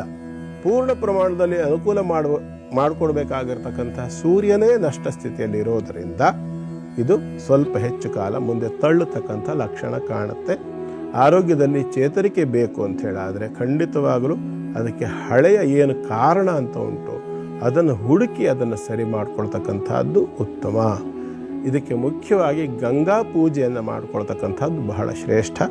ಒಂದು ತಾಮ್ರದ ಪಾತ್ರೆಯಲ್ಲಿ ಕನಿಷ್ಠ ಒಂದು 800 ml ಆಗುವಷ್ಟು ನೀರನ್ನು ಇಟ್ಟು ಅದಕ್ಕೆ ಗಂಗಾ ಪೂಜೆಯನ್ನು ಮಾಡಿ ಅಭಿಮಂತ್ರಿಸಿ ನಮಸ್ಕರಿಸಿ ಪ್ರಾರ್ಥನೆ ಮಾಡಿಕೊಂಡು ಆನಂತರ ಶರೀರಕ್ಕೆ ಅದನ್ನು 9 ಬಾರಿ ಕಾಲಿಂದ ತಲೆಯವರೆಗೆ ಪ್ರದಕ್ಷಿಣಾಕಾರವಾಗಿ 9 ಬಾರಿ ಅದನ್ನು ನಿವಾಳಿಸಿ ಅದನ್ನು ತಗೊಂಡು ಹೋಗಿ ಹರಿಯುವ ನೀರಿನಲ್ಲಿ ವಿಸರ್ಜನೆಯನ್ನು ಮಾಡಬೇಕಾಗ್ತದೆ. ಈ ರೀತಿ ಮಾಡಿದಾಗ ಸಾಕಷ್ಟು ಅನುಕೂಲತೆಗಳು ಅಂತಕ್ಕಂಥದ್ದು ಕಂಡುಬರುತ್ತೆ. ಶುಭವಾಗಲಿ. ಮುಂದಿರೋದು ವೃಶ್ಚಿಕ ರಾಶಿ. ವೃಶ್ಚಿಕ ರಾಶಿಯವರಿಗೆ ಇವತ್ತಿನ ದಿನ ತಕ್ಕ ಮಟ್ಟಿಗೆ ಉತ್ತಮವಾಗಿದೆ. ಅಷ್ಟಮಾಧಿಪತಿಯ ಸ್ಥಿತಿ ಅಂತಕ್ಕಂಥದ್ದು ಉತ್ತಮವಾಗಿರೋದ್ರಿಂದ ಲಾಭಗಳನ್ನು ನೋಡಬಹುದು. ಆರೋಗ್ಯದಲ್ಲಿ ಚೇತರಿಕೆಯನ್ನು ನಾವು ಕಾಣಬಹುದಾಗಿರುತ್ತೆ. ಚಂದ್ರಸ್ಥಿತಿ ಕೂಡ ಉತ್ತಮವಾಗಿರೋದಾದ್ದರಿಂದ ಸಾಕಷ್ಟು ದುಡ್ಡು ಕಾಸಿನ ವಿಚಾರದಲ್ಲೂ ಕೂಡ ಅನುಕೂಲತೆಗಳು ಕಾಣಿಸುತ್ತೆ. ಕರ್ಮಭಾವಕ್ಕೆ ಬಂದಿರತಕ್ಕಂತಹ ಸಪ್ತಮಾಧಿಪತಿ ಅರ್ಥಾತ್ ಭಾಗ್ಯಾಧಿಪತಿಯೊಂದಿಗೆ ಇರ್ತಕ್ಕಂಥದ್ದು ನಿಮ್ಮ ಪ್ರಯತ್ನ ಯಾವುದೇ ವಿಭಾಗದಲ್ಲಿ ವೃಶ್ಚಿಕ ರಾಶಿಯವರಿಗೆ ವಿದ್ಯೆ ಇರಬಹುದು, ಆರೋಗ್ಯ ಇರಬಹುದು, ವ್ಯಾಪಾರ ಇರಬಹುದು, ವ್ಯವಹಾರಗಳಿರಬಹುದು, ಬಿಸ್ನೆಸ್ ಇರ್ಬೋದು ಅಥವಾ ಪ್ರೊಫೆಷನ್ ಉದ್ಯೋಗ ಇರ್ಬೋದು, ಜಾಬ್, ಎಲ್ಲ ಕಡೆಗಳಲ್ಲೂ ಕೂಡ ಸ್ವಲ್ಪ ಮಟ್ಟಿಗೆ ವೃದ್ಧಿಯನ್ನು ಕಾಣಲಿಕ್ಕೆ ಪೂರ್ಣವಾದಂಥ ಅವಕಾಶ ಇದೆ. ರಾಷ್ಟ್ರಾಧಿಪತಿ ವ್ಯಯದಲ್ಲಿರೋದರಿಂದ ಷಷ್ಠಾಧಿಪತಿಯು ಅವನೇ ಆಗಿರೋದ್ರಿಂದ ಹಿತಶತ್ರುಗಳ ಬಾಧೆ ಅಂತಕ್ಕಂಥದ್ದು ದೂರವಾಗ್ತದೆ. ಮತ್ತು ಸಪ್ತಮಾಧಿಪತಿ ಆಗಿರತಕ್ಕಂತಹ ಶುಕ್ರನಿಗೆ ಕರ್ಮಭಾವದ ಯೋಗ ಇರೋದರಿಂದ ಪೂರ್ಣವಾಗಿ ಕೌಟುಂಬಿಕವಾಗಿರ್ತಕ್ಕಂಥ ವಾತಾವರಣ ಏನಿದೆ ಅದು ಸ್ವಲ್ಪ ಕಲುಷಿತವಾಗ್ತಕ್ಕಂಥ ಲಕ್ಷಣ ಕಾಣಿಸುತ್ತೆ. ಸ್ವಲ್ಪ ಎಚ್ಚರಿಕೆ ಬೇಕು. ಅಲ್ಲಿ ಚಂದ್ರ ಬಂದಿರೋದ್ರಿಂದ, ಶುಕ್ರ ಮತ್ತು ಚಂದ್ರ ಒಟ್ಟಾಗಿ ಬಂದಿರೋದ್ರಿಂದ ತ್ರಯೀ ಅಂದರೆ 3 ರೂಪದ ದೇವಿಯನ್ನು ಆರಾಧನೆ ಮಾಡಬೇಕು. ದುರ್ಗಾ ಲಕ್ಷ್ಮೀ ಸರಸ್ವತಿ ಅಥವಾ ಪಾರ್ವತಿ ಲಕ್ಷ್ಮೀ ಸರಸ್ವತಿಯರ ಒಂದು ಆರಾಧನೆಯನ್ನು ಮಾಡಿಕೊಳ್ತಕ್ಕಂಥದ್ದು ಬಹಳ ಉತ್ತಮ. ವೃಶ್ಚಿಕ ರಾಶಿಯವರ ಆ ಪ್ರಯತ್ನವನ್ನು ಶಾಸ್ತ್ರೋಕ್ತವಾಗಿ ಸರಿಯಾದ ರೀತಿಯಲ್ಲಿ ಮಾಡಿಕೊಳ್ಳಿ. ಇವತ್ತು ಶುಕ್ರವಾರ ಕೂಡ ಆಗಿರೋದ್ರಿಂದ ಈ ಒಂದು ಪ್ರಯತ್ನ ಅಂತಕ್ಕಂಥದ್ದು ಸರಿಯಾಗಿ ನಡೆದರೆ ಸಾಕಷ್ಟು ಅಭಿವೃದ್ಧಿ ಅಂತಕ್ಕಂಥದ್ದು ಆಗುತ್ತೆ. ಶುಭವಾಗಿ. ಗುರುಗಳೇ, ಪ್ರಶ್ನೋತ್ತರ ವಿಭಾಗಕ್ಕೆ ಪ್ರಶ್ನೆಯನ್ನ ಕಳಿಸಿರುವಂತವರು ಕಾವ್ಯ ಅವರು ಮೈಸೂರಿನಿಂದ. ಹುಟ್ಟಿರುವಂತ ದಿನಾಂಕ 15/7/1995 ಬೆಳಗ್ಗೆ 3 ಗಂಟೆಗೆ. ಇವ್ರ ಪ್ರಶ್ನೆ ಏನಪ್ಪಾ ಅಂತ ಹೇಳಿದ್ರೆ, ಬಹುತೇಕರಿಗೆ ಈ ಸಮಸ್ಯೆ ಆಗ್ತಾ ಇರತ್ತೆ ಗುರುಗಳೇ. ಹೌದು, ಹಣ ಇರತ್ತೆ, ಜಾಗ ಇರತ್ತೆ, ಮನೆ ಕಟ್ಸೋಕ್ ಪ್ರಾರಂಭ ಮಾಡ್ತಾರೆ, ಅರ್ಧಕ್ಕೆ ನಿಂತು ಹೋಗುತ್ತೆ. ಏನ್ ಮಾಡ್ಬೇಕು ಅಂತ ಹೇಳಿದ್ರು ಅದು ಯಾಕೋ ಮನೆ ಕಂಪ್ಲೀಟ್ ಆಗಲ್ಲ, ವರ್ಷಾನುಗಟ್ಲೆ. ಸೇಮ್ ಇವ್ರಿಗೂ ಆಗಿದೆ. ಸೊ ಮನೆ ಮುಂದುವರ್ಸೋಕ್ ಆಗ್ತಾ ಇಲ್ಲ. ಯಾಕೆ ಗುರುಜಿ? ಎಲ್ಲಿಗೆ ಹೋಗ್ಬೇಕು? ಪರಿಹಾರ ಏನು ಅಂತ? ಮುಖ್ಯವಾಗಿ ಕಾವ್ಯ ಅವರು ಕಳಿಸಿರ್ತಕ್ಕಂಥ ಡೇಟ್ ಆಫ್ ಬರ್ತ್ ಟೈಮ್ ಪ್ರಕಾರ ಇವರದು ವೃಷಭ ಲಗ್ನ ಮತ್ತು ಕುಂಭರಾಶಿ, ಧನಿಷ್ಠ ನಕ್ಷತ್ರ ಕುಂಭರಾಶಿಯಾಗಿ ಕಾಣಿಸ್ತಾ ಇದೆ. ಅಂದರೆ ಚತುರಶ್ರದಲ್ಲಿ ದೋಷ ಇದೆ. ಹೇಗೆ ಚತುರಶ್ರ ದೋಷ ಅಂತಂದರೆ ಲೆಕ್ಕ ಹಾಕ್ತಾ ಹೋಗ್ಬೇಕು. ವೃಷಭದಲ್ಲಿ ರವಿ, ವೃಷಭ ಮಿಥುನ ಕಟಕ ಸಿಂಹಾಧಿಪತಿ ಅವನು. ಹಾಗೆ ವೃಶ್ಚಿಕದಲ್ಲಿರ್ತಕ್ಕಂಥ ಗುರು ವೃಷಭಕ್ಕೆ ಅಷ್ಟಮಾಧಿಪತಿ ಆಗ್ತಾನೆ ಅವನು. ಸಿಂಹ, ಕನ್ಯಾ, ತುಲಾ, ವೃಶ್ಚಿಕದಲ್ಲಿ ಗುರು. ಆನಂತರದಲ್ಲಿ ಅಲ್ಲಿಂದ ಕೇಂದ್ರದಲ್ಲಿ ವೃಶ್ಚಿಕ, ಧನು, ಮಕರ, ಕುಂಭದಲ್ಲಿ ಚಂದ್ರ. ಚಂದ್ರ ಚತುರ್ಥದಲ್ಲಿ ಕುಂಭ, ಮೀನ, ಮೇಷ, ವೃಷಭದಲ್ಲಿ ರವಿ. ಯೋಚನೆ ಮಾಡಿ. ಹೀಗೆ 4 ರಾಶಿಗಳು ನೋಡ್ತಾ ಹೋಗ್ಬೇಕು. ರವಿ, ಅಲ್ಲಿಂದ ರವಿಯ ಬಾಧೆ, ಪುನಃ ಅಲ್ಲಿ ಗುರು, ಅಲ್ಲಿಂದ ಮತ್ತೆ ಪುನಃ ಗುರುವಿನ ಬಾಧೆ, ಅಲ್ಲಿ ಪುನಃ ಚಂದ್ರ, ಚಂದ್ರನಿಗೆ ಮತ್ತೆ ರವಿಯ ಬಾಧೆ. ಹೀಗೆ ಆ ಚತುರಶ್ರ ಅಂತಕ್ಕಂಥದ್ದು ಇದಕ್ಕೆ ದೋಷವನ್ನು ಕೊಡ್ತದೆ. ಚತುರಶ್ರ ಅಂತಂದ್ರೆ ಚತುರ್ಥಂ ಹಿಬುಕಂ ವೇಶ್ಮಂ ಬಂಧುರಬ್ಧಿ ಸುಖಂ ಜಲಂ.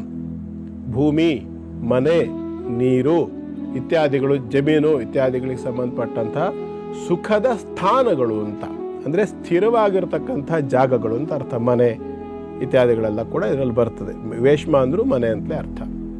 ಹಾಗಾಗಿ ಈ ಒಂದು ಜಾಗದಲ್ಲಿ ರವಿ, ಗುರು ಮತ್ತು ಚಂದ್ರ ಈ ಗ್ರಹಗಳಿಗೆ ಸಂಬಂಧಪಟ್ಟಿರ್ತಕ್ಕಂಥ ಒಂದು ಚತುರಶ್ರ ದೋಷ ಅಂತಕ್ಕಂಥದ್ದು ಜಾತಕದಲ್ಲಿದೆ.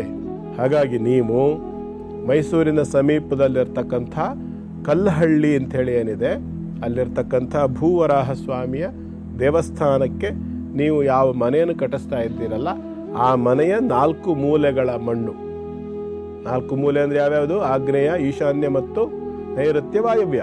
ಈ 4 ಮೂಲೆಗಳ ಮಣ್ಣನ್ನು ತಗೊಂಡು ಅಲ್ಲಿಗೆ ಹೋಗಿ ಅಲ್ಲಿ ಪ್ರಸಾದ, ತೀರ್ಥ ಇತ್ಯಾದಿಗಳನ್ನು ಹಾಕಿಸ್ಕೊಂಡು ಅವರಲ್ಲಿ ವಿಷಯವನ್ನು ತಿಳಿಸಿ ಯಾವುದಾದ್ರೂ ಒಂದು ಸೇವೆಯನ್ನು ಸ್ವಾಮಿಗೆ ಸಲ್ಲಿಸಿ, ಆನಂತರ ಆ ಮಣ್ಣನ್ನು ಅದದೇ ಜಾಗದಲ್ಲಿ, ಈಶಾನ್ಯದ ಮಣ್ಣನ್ನು ನೈಋತ್ಯಕ್ಕೆ, ನೈಋತ್ಯದ ಮಣ್ಣನ್ನು ಆಗ್ನೇಯಕ್ಕೆ, ಹೀಗೆಲ್ಲ ಹಾಕ್ಬಿಡ್ಬೇಡಿ. ಕರೆಕ್ಟಾಗಿ ಯಾವ ಭಾಗದ ಮಣ್ಣು ಅಂತ ಹೇಳಿ ಮೊದಲೇ ನೆನ್ಪಿಟ್ಕೊಂಡು ಒಂದು ಚೀಟಿಯಲ್ಲಿ ಬರೆದು ಹಾಕ್ಕೊಂಡಿರಿ ಬೇಕಾದರೆ, ಅಥವಾ ಆ ಕವರ್ನಲ್ಲೇ ಮೇಲೆ ಬರ್ಕೊಳ್ಳೋಕ್ಕಾದ್ರೆ ಬರ್ಕೊಳ್ಳಿ. ಸರಿಯಾದ ರೀತಿಯಲ್ಲಿ ಆಯಾಯ ಜಾಗದ ಮಣ್ಣನ್ನು ತೊಗೊಂಡೋಗಿ ತೀರ್ಥ ಪ್ರಸಾದವನ್ನು ಹಾಕಿಸ್ಕೊಂಡು ಅದದೇ ಜಾಗಕ್ಕೆ ಆ ಮಣ್ಣನ್ನು ಪುನಃ ತಂದು ವಾಪಸ್ ಹಾಕಬೇಕು.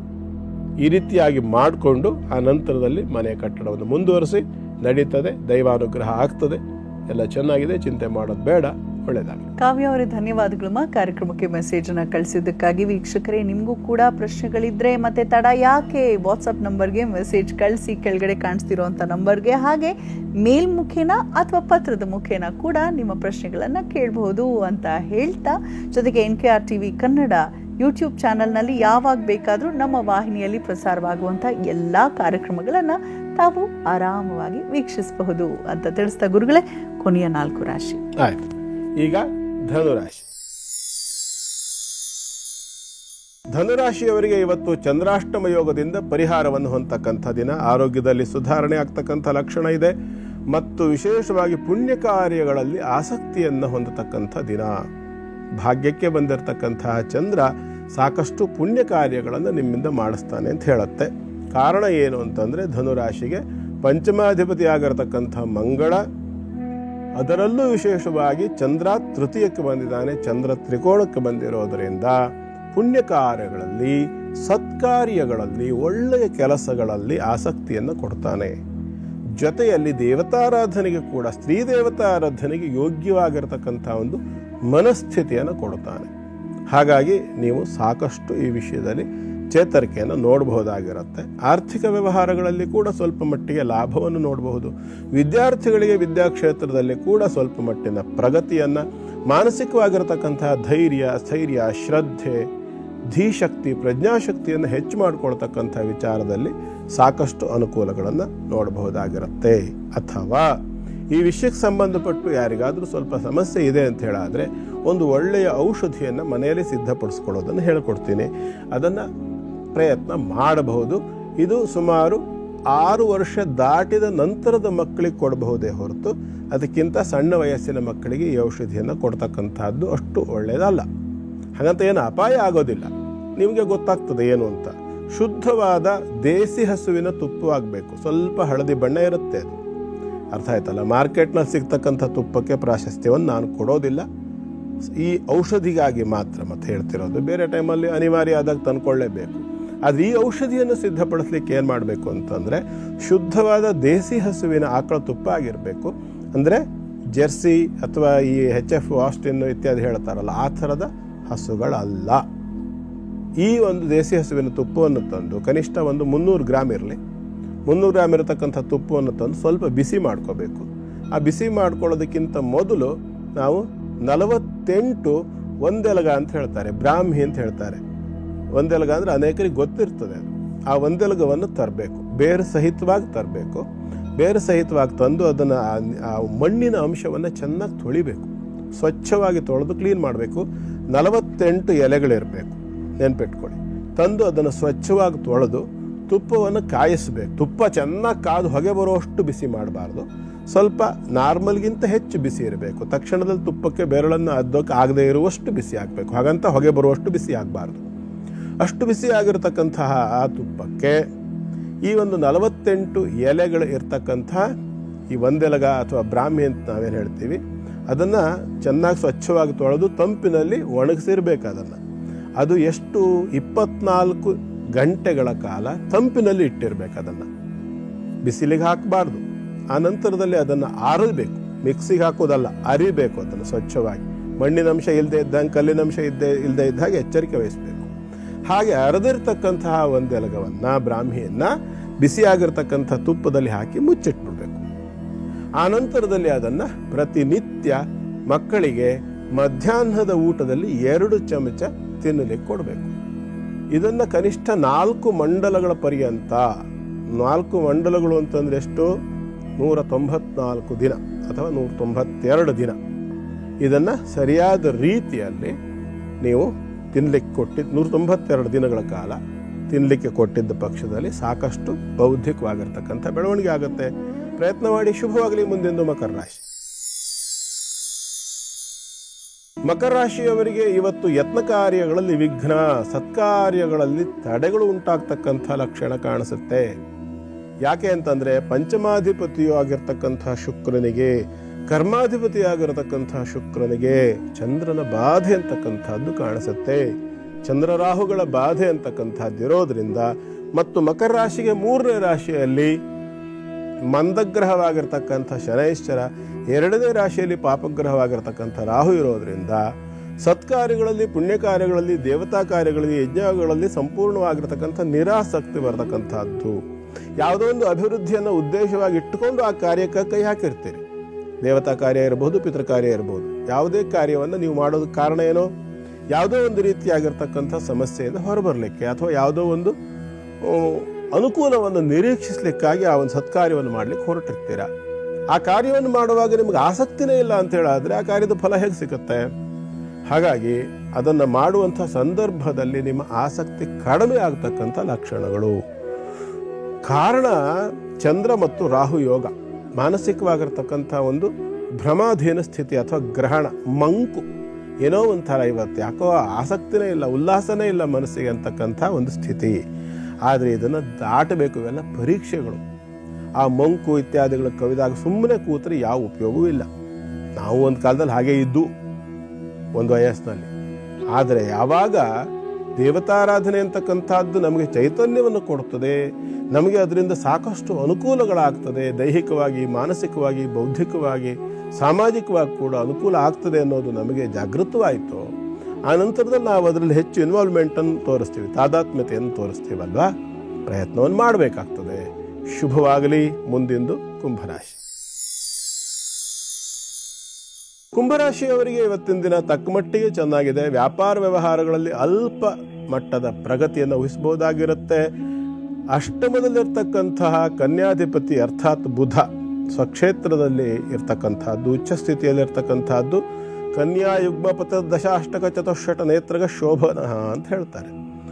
8ನೇ ರಾಶಿಯಲ್ಲಿದ್ದರೂ ಕೂಡ ಬುಧ ಶುಭವನ್ನು ಮಾಡ್ತಾನೆ. ಆದರೆ ಅಲ್ಲಿ ಬಂದಿರತಕ್ಕಂತಹ ರವಿ ಮತ್ತು ಶನಿಗಳ ಪರಸ್ಪರ ದೃಷ್ಟಿ ಏನಿದೆಯಲ್ಲ, ಇದು ಸ್ವಲ್ಪ ಮಟ್ಟಿಗೆ ರಾಹು ಜನ್ಮ ರಾಶಿಯಲ್ಲಿರೋದ್ರಿಂದ ಆರೋಗ್ಯಕ್ಕೆ ಸಂಬಂಧಪಟ್ಟು ಕುಂಭರಾಶಿಯವರಿಗೆ ಸ್ವಲ್ಪ ತೊಂದರೆಗಳು ಕಾಣಬಹುದು.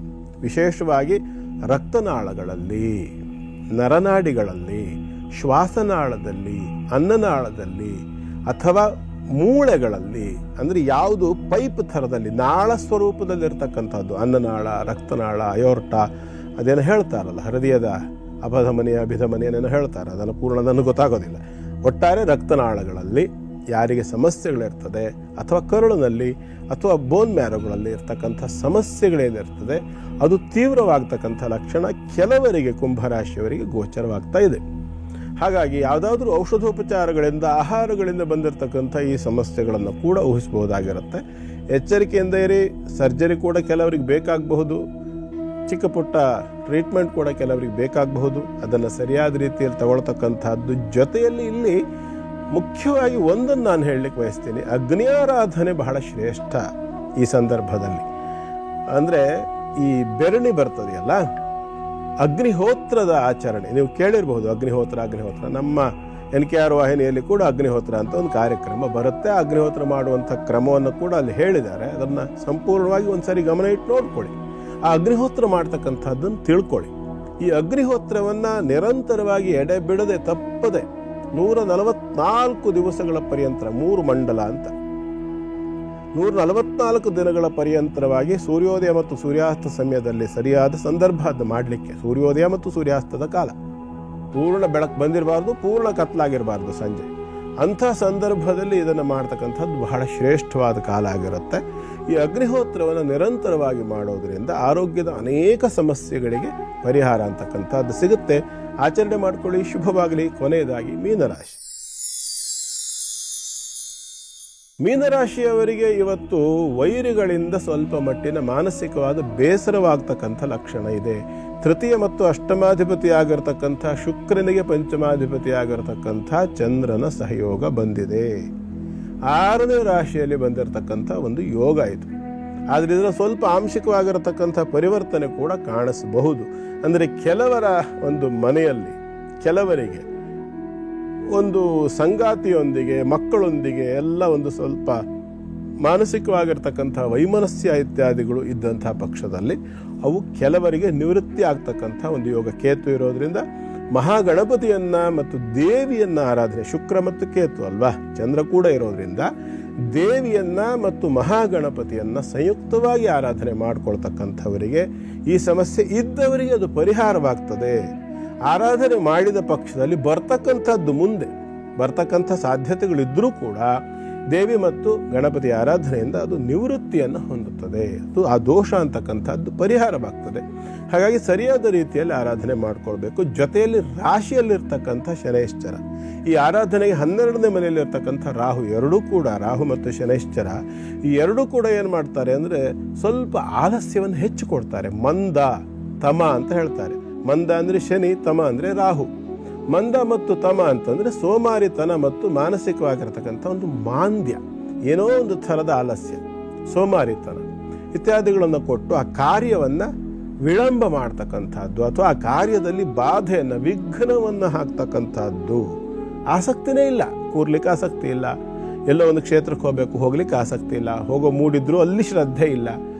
ಶ್ರದ್ಧೆ ಇಲ್ಲದಲೇ ಇದ್ರೆ ಏನೂ ಉಪಯೋಗ ಇಲ್ಲ, ಆಯ್ತಾ. ಶ್ರದ್ಧೆ ಇಲ್ಲದೆ ಗುಡಿಯ ಸುತ್ತಿದೊಡೆ ಫಲವೇನು ಅಲ್ವಾ. ಚಿತ್ತವಿಲ್ಲದೆ ಗುಡಿಯ ಸುತ್ತಿದೊಡೆ ಫಲವೇನು, ಎತ್ತುಗಾಣವನ್ನು ಹೊತ್ತುತ್ತಾ ನಿತ್ಯದಲ್ಲಿ ಸುತ್ತಿ ಬಂದಂತೆ ಸರ್ವಜ್ಞ ಅಂತ ಸರ್ವಜ್ಞನ ವಚನ ಇದೆ ಅಲ್ವಾ. ಹಾಗಾಗಿ ಚಿತ್ತವಿಲ್ಲದೆ ಮಾಡಿದ್ರೆ ಉಪಯೋಗ ಇಲ್ಲ. ಎತ್ತುಗಾಣವನ್ನು ಸುತ್ತು ಬರ್ತದೆಯಲ್ಲ, ಆ ಎತ್ತಿಗೆ ಏನಾದರೂ ಉಪಯೋಗ ಇದೆಯಾ? ಆ ಗಾಣದ ಯಜಮಾನಿ ಯಾರಿದಾನೋ ಅವನಿಗೆ ಎಣ್ಣೆ ಲಾಭ ಆಗ್ತದೆ ಬಿಟ್ಟರೆ ಎತ್ತಿ ನಿತ್ಯ ಅದು ಸುತ್ತಲಿ ಇರಲಿ, ಅದಕ್ಕೆ ಅವನು ಹುಲ್ಲು ಹಾಕಲೇಬೇಕು, ನೀರು ಕೊಡಲೇಬೇಕು, ಅದು ಸಿಕ್ಕತ್ತೆ. ವಿಶೇಷ ಉಪಯೋಗ ಅಂತಕ್ಕಂಥದ್ದು ಆ ಎತ್ತಿಗೇನು ಸಿಕ್ಕೋದಿಲ್ಲ. ಸಾಂಬಾರು ಅಥವಾ ಪಾತ್ರೆ, ಈ ಪಾಯಸದ ಪಾತ್ರೆಯಲ್ಲಿ ಸೌಟು ಇಟ್ಟರೆ ಅದಕ್ಕೇನಾದ್ರು ಸೌಟು ಏನಾದ್ರು ಹೀರ್ಕೊಳ್ತದೆ ಆ ರಸವನ್ನು, ಹಾಗೆ ಅದು ಉಪಯೋಗವಾಗ್ತಕ್ಕಂಥದ್ದಲ್ಲ. ಹಾಗಾಗಿ ಮನಸಾರೆ ಕಾರ್ಯವನ್ನು ಆಚರಣೆ ಮಾಡಿದ ಪಕ್ಷದಲ್ಲಿ ಫಲ ಸಿಗುತ್ತದೆ. ಪ್ರಯತ್ನವನ್ನು ಮಾಡಿ. ಶುಭವಾಗಲಿ. ಶುಕ್ರವಾರದ ಈ ದಿನ ಬಹಳಷ್ಟು ವಿಚಾರಗಳನ್ನ ಎಂದಿನಂತೆ ಹೊತ್ತು ತಂದಿದ್ದೀರಾ. ನಮ್ಮೆಲ್ಲರಿಗಾಗಿ ಧನ್ಯವಾದಗಳು ಗುರುಗಳೇ. ಸರ್ವೇ ಜನ ಸುಖಿನೋ ಭವಂತು, ಸಮಸ್ತ ಸನ್ಮಂಗಲಾನಿ ಭವಂತು. ಪರಮಾತ್ಮನ ಅನುಗ್ರಹ ಎಲ್ಲರಿಗೂ ಸಹ ದೊರಕಲಿ. ಸುಖ, ಶಾಂತಿ, ನೆಮ್ಮದಿ, ಸಮಾಧಾನಗಳು ಎಲ್ಲರಿಗೂ ಸಹ ಪ್ರಾಪ್ತಿಯಾಗಲಿ ಅಂತ ಪ್ರಾರ್ಥನೆ ಮಾಡ್ಕೊಳ್ತೀನಿ. ನಮಸ್ಕಾರ ವೀಕ್ಷಕರೇ. ಹೊರಡೋ ಸಮಯ ಆಗ್ತದೆ. ಮತ್ತೆ ನಾಳೆ ಸಿಗೋಣ ಧರ್ಮ ಜ್ಯೋತಿ ಕಾರ್ಯಕ್ರಮದಲ್ಲಿ. ಅಲ್ಲಿವರೆಗೂ ನೋಡ್ತಾ ಇರಿ NKR ವಾಹಿನಿ. ಹೋಗ್ಬರೋದಾ? ನಮಸ್ಕಾರ.